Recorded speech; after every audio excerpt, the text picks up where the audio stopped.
రాష్ట్రపతి ప్రణబ్ ముఖర్జీని కలిసిన వైసీపీ అధినేత జగన్ మీడియాతో మాట్లాడుతున్నారు. లైవ్ చూద్దాం. ఏం జరుగుతా ఉంది రాష్ట్రంలో అన్నది చూస్తే, చంద్రబాబు నాయుడు గారు ఏం చేస్తా ఉన్నారని చూస్తే, చంద్రబాబు నాయుడు గారు గత 2 రోజుల నుంచి చాలా కష్టపడుతున్నాడు టాపిక్ డైవర్ట్ చేయడం కోసం. అసలు టాపిక్ ఏమిటి? చంద్రబాబు నాయుడు గారు రెడ్ హ్యాండెడ్గా రాష్ట్రాన్ని గత సంవత్సర కాలంలో స్కామ్ ఆంధ్రప్రదేశ్ కింద మార్చి విపరీతమైన స్కాములు చేసి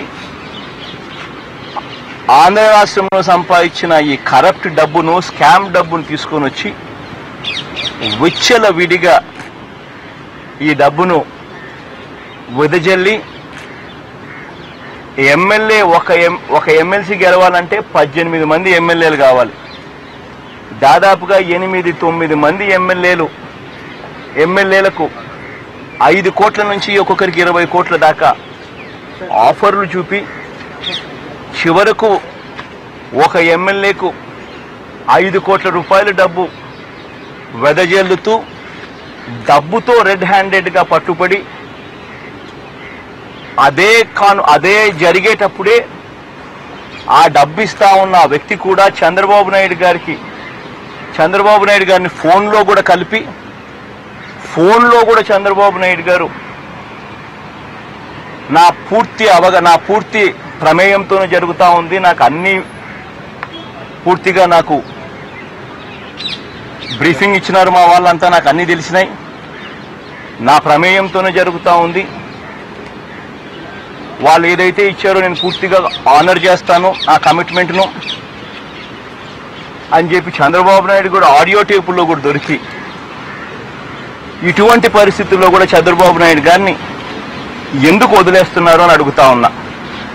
అదే వేరే ఎవరైనా కూడా ఇటువంటి లంచం ఇచ్చే కార్యక్రమం, అందులోనూ ఈయన లంచాలు తీసుకొని సంపాదించిన డబ్బును లంచం ఇస్తూ దొరికితే వేరే వాళ్ళని వదిలేసిందిరా.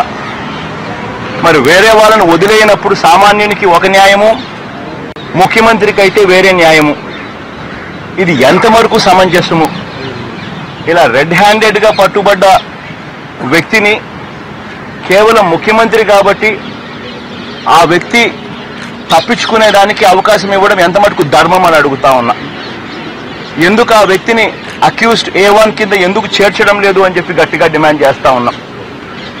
కానీ ఇవాళ చంద్రబాబు నాయుడు గారు ఏం చేస్తా ఉన్నారు అనంటే, టాపిక్ను డైవర్ట్ చేసి లంచం ఇస్తూ, తాను ఏదైతే లంచాలు తీసుకొని సంపాదించిన డబ్బును లంచాలు ఇస్తూ దొరికిపోయిన పరిస్థితిని కవరప్ చేసుకునేందుకు టాపిక్ డైవర్ట్ చేస్తూ నిస్సిగ్గుగా చంద్రబాబు నాయుడు గారు 2 రాష్ట్రాల మధ్య విభేదాల కింద చూపించే ప్రయత్నం చేస్తూ ఉండడం నిజంగా అన్నిటికన్నా హాస్యాస్పదం. రాష్ట్రం విడిపోయి సంవత్సరం దాటిపోయింది. రాష్ట్రం విడిపోయి సంవత్సరం దాటిపోయిన తర్వాత కూడా ఇవాళటికి చంద్రబాబు నాయుడు గారు ఆ రాష్ట్రము ఈ రాష్ట్రం మధ్య విభేదాల కింద దీన్ని చిత్రీకరణ చేసే కార్యక్రమం చేస్తూ ఉన్నాడు. టాపిక్ డైవర్ట్ చేయడం కోసం శతవిధాల ప్రయత్నం చేస్తూ ఉన్నాడు. దీన్ని మనం అంతా కూడా గట్టిగా విఘ్నత గల వాళ్ళం, విఘ్నత కలిగిన ప్రతి వ్యక్తి కూడా గట్టిగా దీన్ని వ్యతిరేకించాలి. చంద్రబాబు నాయుడు గారిని గట్టి పరిస్థితుల్లోనూ A1 ముద్దాయి కింద చేర్చే పోరాటం చేయాలి.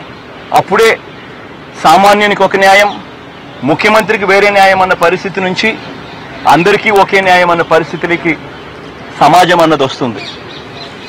ఇచ్చాం, ప్రెసిడెంట్ గారికి కూడా అదే రకంగానే రిక్వెస్ట్ చేశాం, కాపీలు కూడా ఇచ్చాం, కాపీలు కూడా మీకు కూడా అందజేసే కార్యక్రమం కూడా చేస్తాం.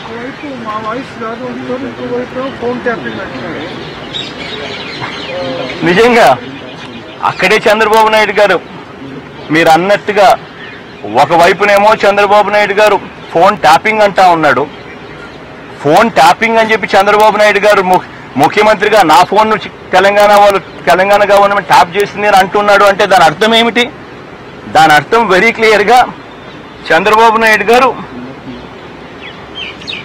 వెరీ క్లియర్గా తాను తెలంగాణ ఎమ్మెల్యే స్టీఫెన్సన్తో ఫోన్ సంభాషణ జరిపానని చెప్పి ఒప్పుకున్నట్టే కదా.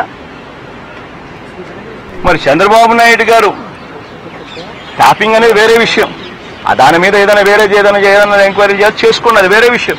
కానీ దాని అర్థం చంద్రబాబు నాయుడు గారు ఒప్పుకున్నట్టే కదా. స్టీఫెన్సన్తో తాను ఫోన్ సంభాషణ జరిపినట్టుగా ఒప్పుకున్నట్టే కదా. మరి అటువంటప్పుడు చంద్రబాబు నాయుడు గారిని ఎందుకు వదిలేస్తున్నారు? ఎందుకు చంద్రబాబు నాయుడు గారిని A1 ముద్దాయి కింద ఎందుకు చేర్చడం లేదు? ఎందుకు చంద్రబాబు నాయుడు గారిని రాజీనామా చేయమని చెప్పి ఎందుకు అడగడం లేదు? ఈ విషయాల మీద గట్టిగా అడిగారు. ఆయన మిమ్మల్ని నిందిస్తా ఉన్నారు, మీరు by to get one free అని మీరు ఆయనతో కుట్ర పన్నారని చెప్పి అంటున్నారు కదా, దానికి ఎట్లా?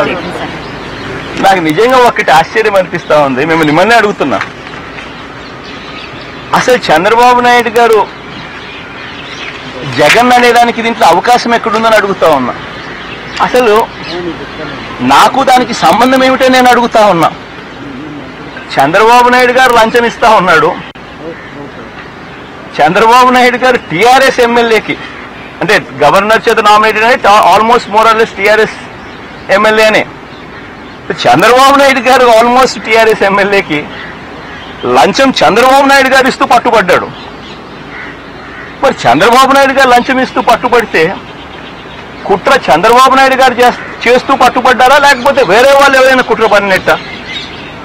ఆయనే డబ్బు తీసుకొని పోయాడు, ఆయనే డబ్బు ఇచ్చాడు, ఆయనే కుట్ర పడినాడు, ఆయన కుట్ర చేస్తూ పట్టుబడ్డాడు. కుట్ర ఆయన చేస్తూ పట్టుబడితే మరి జగన్కి ఏం సంబంధం నాకు అర్థం కావాలి నిజంగా. అవునండి, నేను ఒకటే అడుగుతా ఉన్నా, టీఆర్ఎస్ కి సపోర్ట్ చేయడమే తప్పు అన్నట్టుగా చంద్రబాబు నాయుడు గారు ఇవాళ చెప్తా ఉన్నాడు.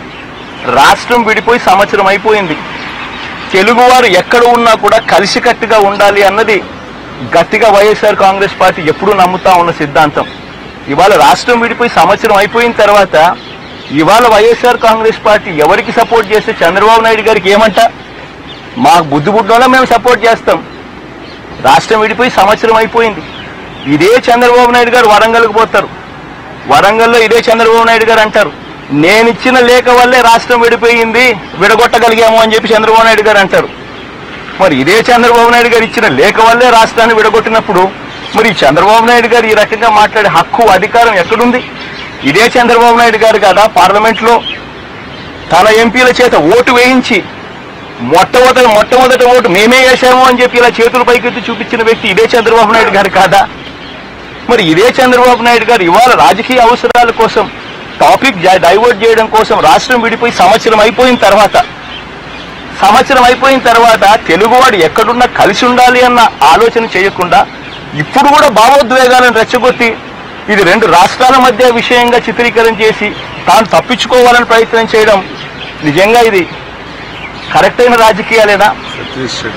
ఇటువంటి రాజకీయాలు చేసే వ్యక్తిని, తన స్వార్థం కోసం ఇటువంటి దిక్కుమాలిన రాజకీయాలు చేసే వ్యక్తి నిజంగా ఉండాల్సింది ఎక్కడ అంటే జైల్లో ఉండాలి. అప్పుడే ఈ రాష్ట్రం బాగుపడుతుంది.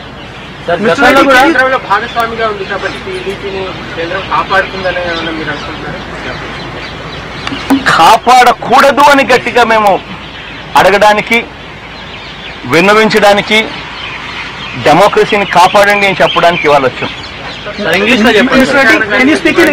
Yeah, sure. Today we are here. In fact, we've represented to the Honorable President and we've approached him on 2 counts. One, of course, concerning our state needs, what required special status and other such promises what were made. And we've asked the President